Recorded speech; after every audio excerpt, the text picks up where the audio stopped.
Hi, I'm Colton Ford, and today I'm going to talk about the integumentary system. We're going to start with the most superficial region of the integumentary system, which is the epidermis. The epidermis is a stratified squamous epithelium. It's composed of about 4 different types of cells. We have melanocytes, we have Merkel cells, Langrin cells, and keratinocytes. Now there's 5 layers we'll talk about. We'll start with the deepest layer, which is the Stratum Basil. The Stratum Basil is composed of basal stem cells, which is why this area is the most cell division speaking-wise active out of all the layers. There's also melanocytes here that are responsible for pigmentation, and Merkel cells, which help with tactile response, neural responses to the environment. The next superficial region is the Stratum Spinosum. This area is where keratinocytes can still divide a little bit, but they are much less active division speaking-wise than the basal layer. The basal layer is also attached to the basal lamellum, connective tissue. The stratum spinosum, back on topic, is where the keratinocytes start forming macular adhesions, or macula adhesions to tonofibrils, so the cytoskeleton. And then we go to the next superficial layer, which is the stratum granulsum. The stratum granulsum is where keratinocytes start forming keratin hyaline or keratin, which is later formed into keratin fibers. Keratin hyaline is stored in granules around the cell and eventually will encompass the cell and prevent nutrient and waste exchange, which results in cell death and loss of organelles, which is thinning. And these fibers help form even tighter connections between these thinner cells than the deeper layer.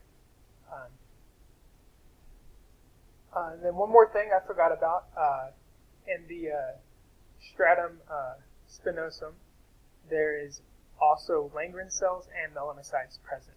Langrin cells are wandering kind of immune cells, while melanocytes, again, responsible for pigmentation. And then we already covered the granulsum, so we'll go up to the next layer, which isn't always present. It's present in the thick areas of skin, such as the palms of hands or the soles of feet. And it's the stratum lucidum. It's a thin, glossy layer. Helps provide additional thickness, more layers for protection. It's hard to kind of observe histologically speaking because they are hard to stain cell-wise. That's pretty much all we have for that layer. We'll go to the next layer, which is the Stratum Corneum. It is several cell layers thick, comprised of dead keratinocytes. This layer is water resistant, but not waterproof. And they're expendable cells. These are the ones that the basal layer is replacing. The next region we'll go that's deeper is the dermis, which is comprised of connective tissues. And its role really is to support and nourish the epidermis. We have 2 layers. The papillary layer, which is named after the dermal papular or papilla in the region. And this area is really comprised of nerves, axons, or capillaries and vessels, such as the subcapillary plexus. And its main purpose, again, is to nourish the superficial epidermis. Then we go deeper again to the next layer, and we have the reticular layer, which is comprised of, instead of loose connective tissue like the papillary layer, it's comprised of dense, irregular connective tissues, which surround a lot of the other integumentary components that are found in this layer, such as hair follicles, glands, which are like sebaceous glands, oil secretion, or we have sweat glands. There's a couple different types of sweat glands, apocrine and icrin, which is like your standard sweat gland, or the sweat glands that are found like in your armpit. And then the apocrine cells are such as sweat glands around the nipple and other regions like that.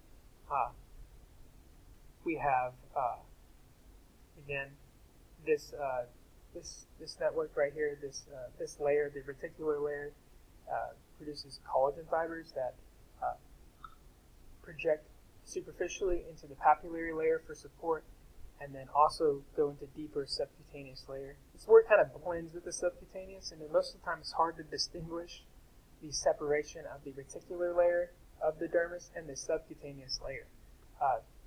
This area really helps with strength, support, and flexibility of the skin overall.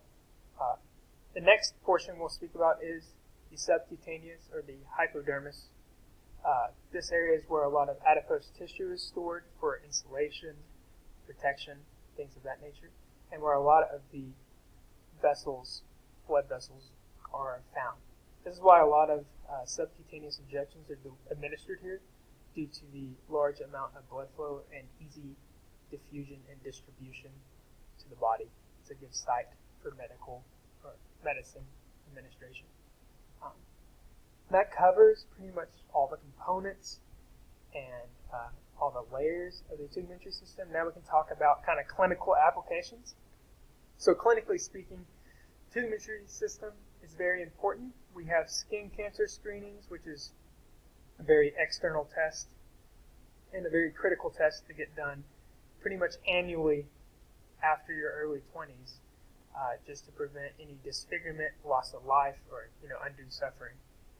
But the skin can also tell us a lot about what's going on internally, such as with chronic liver issues, we might see jaundice or yellowing of these skin tissues. Is an indicator of some liver abnormalities. We also can look at, due to coloring, you can see if there is heart issues going on, poor blood flow. We might have loss of hair on the external epidermis due to lack of blood flow. We might not be noticing as much hair growth. We might notice lack of coloration, more pale looking skin.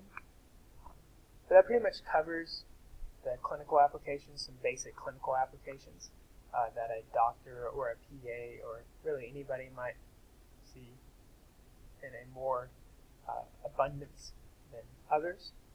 But that covers about everything, and I'm going to sign off here. Y'all have a good day, okay?